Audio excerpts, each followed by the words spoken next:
All right, let's break down what's happening in this Next.js page because again, this shows a really powerful pattern with almost no code. This file is a page.tsx, which means it's a route in the app route. So as soon as someone navigates to this page, Next.js knows to run this function to render the screen. At the top, we define a props. I'm talking about this portion. Take a look.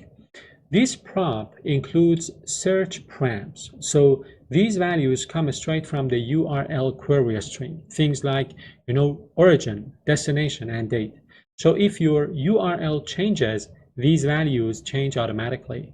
No manual parsing, no extra libraries, nothing. Now look at the page itself. So this function, I'm talking about this portion of the code, is marked as async. And that's a big deal. In the app router, pages are server components by default, which means you can fetch data directly inside of the component itself.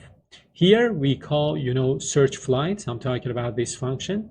So that again, fetch happens on the server before the page is sent to the browser, of course, and the user gets, fully rendered content without waiting for client-side JavaScript to kick in.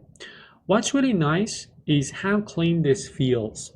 Routing, data fetching, rendering all live in one, place. And there's no use effect, no loading state juggling here and there, and no API calls from the browser unless you actually need it, of course.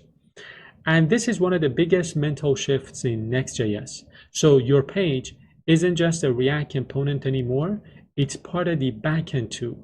And if you want to see how this pattern scales into real-world pages with filters, caching, and streaming, just head over to my channel, A Coder's Journey, and watch the full Next.js series.